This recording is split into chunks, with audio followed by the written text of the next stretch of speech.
Estás escuchando Vinimos, el podcast sobre vinos, espumantes y bebidas de Marisol de la Fuente.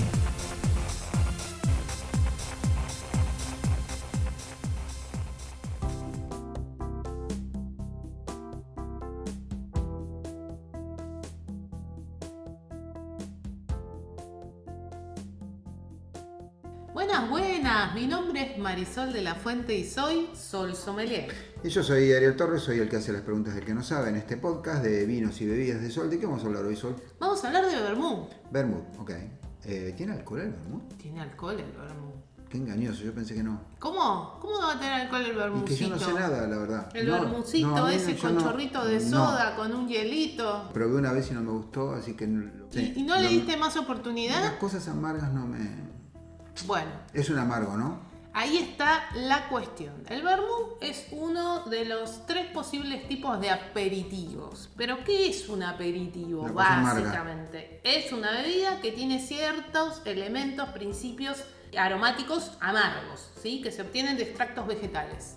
Entonces claramente siempre nos vamos a encontrar con un sabor seco o dulce, pero con un amargo de fondo. ¿Pero por qué los aperitivos son amargos? En realidad, ¿por qué los amargos son aperitivos?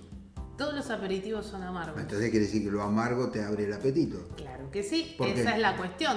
El amargo hace que se estimulen ciertos jugos gástricos y entonces nos da ganas de comer, nos abre el apetito. Usted que sabe latín debería saber que la palabra aperitivo viene del latín aperire, que significa... Abrir. Ahí va, abre el apetito. Y la palabra vermut... Ah, es una palabra alemana, Wormwood. Eso, wormwood, es una planta. Significa es una planta, ajenjo. no me acuerdo cuál. Ah, es el ajenjo, claro. El famoso ajenjo o absenta, según de qué país estemos hablando. Sí.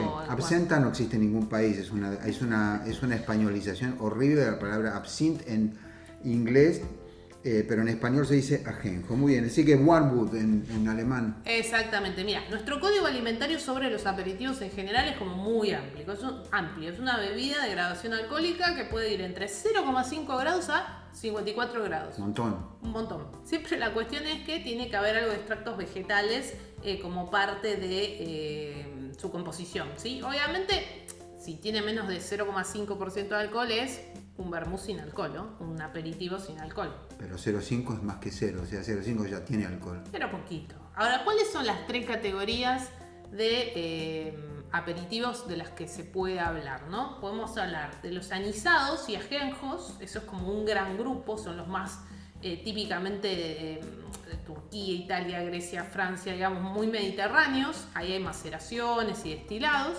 Entonces, uno de los grupos.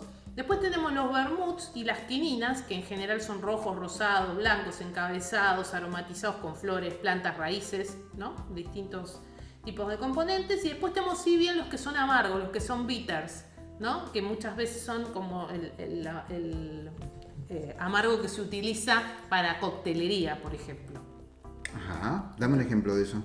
Bueno, la angostura es un amargo que se utiliza para coctelería y ese sería dentro de la categoría de amargos, ¿no? O de bitters. Y le ponen soda porque si te tomás puro es insoportable. Digamos. ¿El vermut? Sí. No, digo, yo pregunto porque... ¿Qué es el vermut, Torres?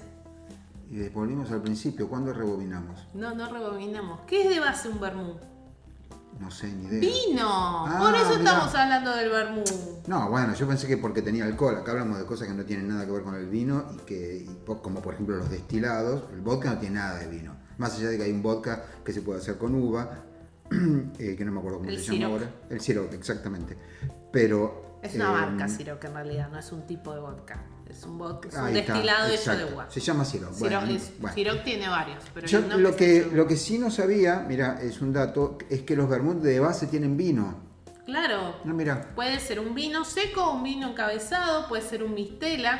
La cuestión es que es un vino que tiene un infusionado de extractos de plantas aromáticas, raíces, cáscaras, flores, semillas, para darle ese sabor amargo del que estamos hablando. Generalmente esa bebida, el vermut, va a tener entre 16 y 18 grados. Tiene un poco más de alcohol que un vino, por esto que estamos diciendo de que suele estar encabezado. Y además, viste que siempre muchos son oscuros los vermut. Bueno, ese color en realidad muchas veces está generado a base de caramelo. Mira, vamos a rebobinar un segundito nada Sí. más, explicar qué es encabezado, porque si alguien nos está oyendo y oye la palabra encabezado y no sabe lo que es, nos va a querer matar.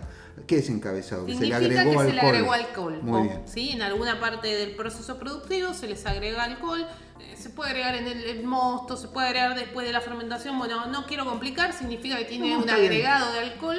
Y lo interesante es que el 75% de esa bebida tiene que ser un vino de base y bueno, tiene este infusionado con distintos extractos de plantas, de flores, etcétera, para darle ese sabor amargo. Lo interesante es que el vermú nació como muchas otras bebidas, como una medicina. Sí, ya conocemos el cuento ese. Sí, ¿Cómo sí. el cuento Es ese?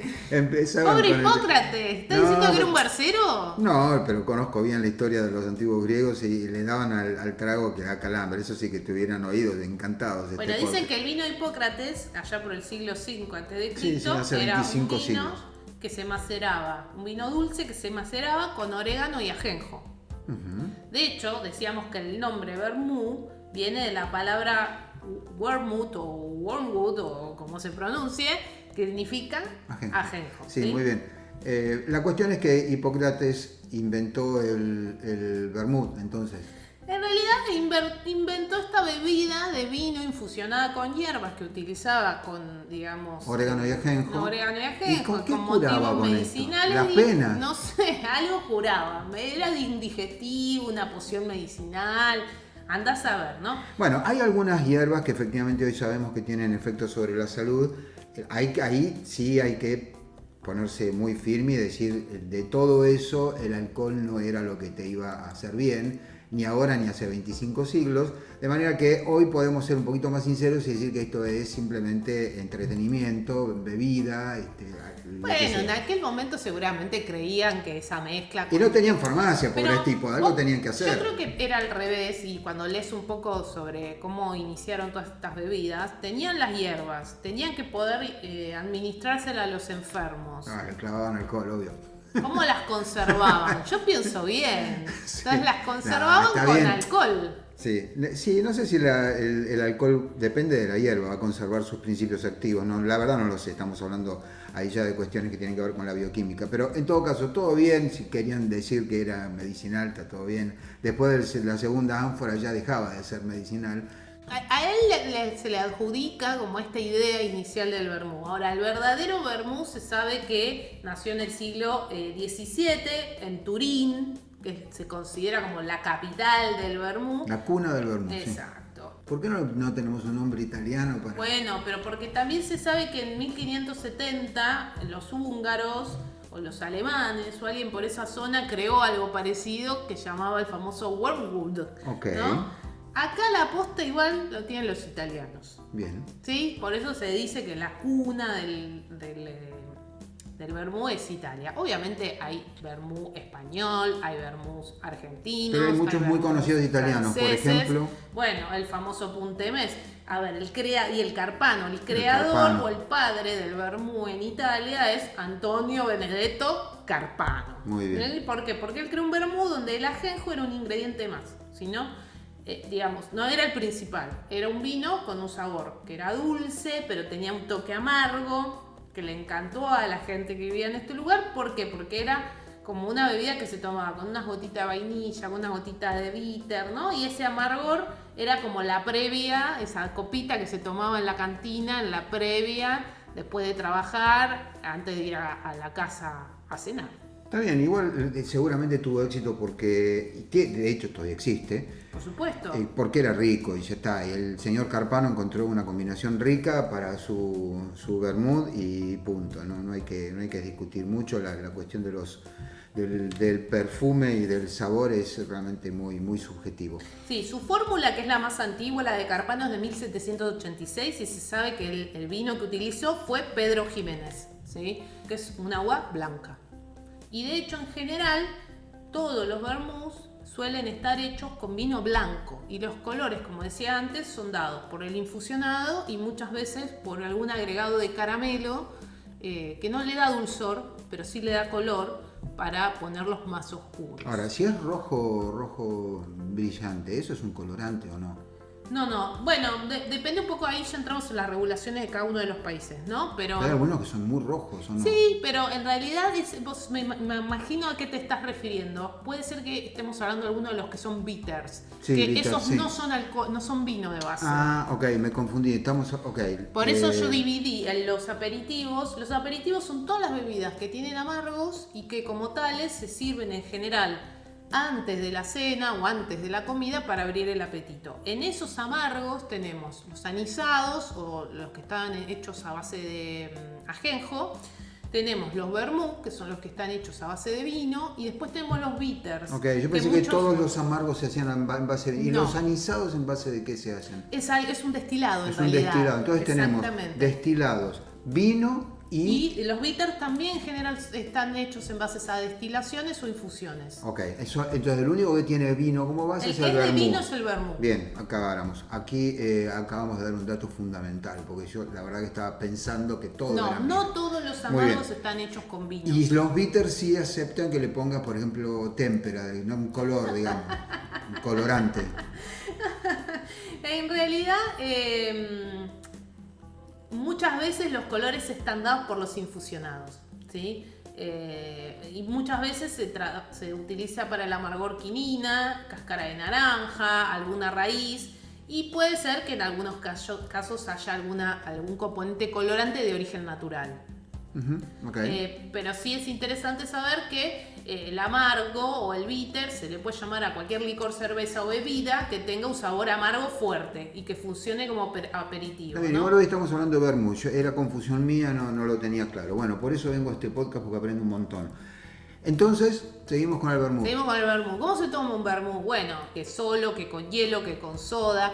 También son muy utilizados en coctelería para acompañar con esa nota amarga algunas otras bebidas para poder armar un rico trago. Bueno, vos ya me dijiste que el vermouth no te gusta. No me gustan los vermouth, nunca me gustaron, digamos, intenté y todo, pero es cuestión de gusto, de la misma manera que tampoco me gustan demasiado los dulces, sí me gustan las cosas saladas, etcétera, etcétera, pero eso es una cuestión muy personal, digamos, no cambian nada, digamos, los vermouth son muy populares. Ahora ya hay vermuterías. Desde hace tiempo hay lugares que se llaman vermuterías donde se sirven distintos tipos de vermouth. Entonces, cuando hablamos de vermouth, estamos hablando de un vino con este infusionado. Estábamos hablando de Hipócrates, siglo V a.C., que se lo daba a los enfermos y debatíamos que les curaba, pero algo seguro que les curaba. Después que los alemanes o los húngaros tuvieron su versión y se habla de la gran creación del vermouth en Italia. Entonces es lógico también que los vermouth hayan venido, como vinieron algunos tipos de vino, con los inmigrantes para sí. nuestro país, para nuestra región. Y es lógico también que esté muy asociado con eso. El vermouth es algo muy cultural, muy social, está muy conectado con esto de la previa del asado, con los amigos, con las reuniones. Y acá por ahí me pasa, como pasa a veces con algunos tipos de vinos, esta idea de que bueno, el vermouth es una cosa medio trucha, medio berreta, y la verdad, trucha? viste No. que a veces, así como me pasa a veces como por ahí con los vinos rosados o incluso con los blancos, que hay gente que me dice el vino blanco, el vino rosado no es vino o es de mala calidad. Bueno, con los vermouth hay mucha gente que tiene prejuicio porque es una bebida, si querés, más popular. Y la verdad es que, así como hablamos de que se originó en Italia, hay excelentes vermouths españoles, excelentes vermouths franceses. Perdón, por los precios que he visto, muy popular. El vermouth por definición no tiene por qué ser, porque en ese sentido el vino tiene la misma gama de precios, Sí, y en claro. algunos casos algunos vermouth son mucho más caros que... Exactamente. Bueno, entonces no sé si tiene que ver con... La verdad que han evolucionado mucho y se hacen vermouths en la Argentina. Hay varios que han evolucionado mucho. Hay uno que hemos probado acá, el de La Fuerza, que está hecho con vinos acá en Argentina. Los Lunfa, que también se hacen con cosechas de uva de aquí de Argentina. ¿Cuál es el vermouth más... Para esto ya te lo pregunto porque yo no conozco. ¿Cuál es el vermouth más conocido y antiguo en la Argentina? El que vos decís, este vermouth no lo puedes no conocer. Bueno, el Puntemés, el Carpano, Gancia. El Gancia es un vermouth. El Gancia es Muy un bien. vermouth. Bueno, Martini.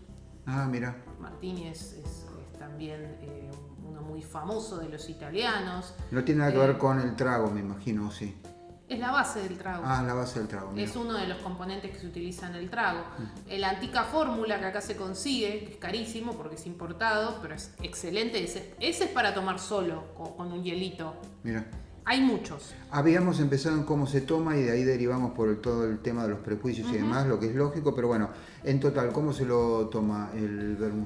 Para mí, como te guste más. Hay algunos, como por ejemplo dije recién, si tenés una Antica Fórmula, es el sumum con la fórmula original y demás, sí. un hielito. Si no, después mi recomendación para mí queda bárbaro con un poquito de soda, unos hielitos. Hay gente que le agrega gaseosas o jugos, está bien también. Supongo que eso va a tener que ver mucho con el paladar. Por ejemplo, si a alguien como vos que no le gusta el amargo, le agregamos algo dulcecito, va a funcionar mejor. Bueno, si no, no lo tomo y listo. Pero Exacto. bueno, son decisiones. ¿Esto se llama? Esto se llama Vinimos y hoy hablamos acerca de vermú. Hablamos de vermú. Nos vemos en el próximo capítulo de Vinimos. Chau.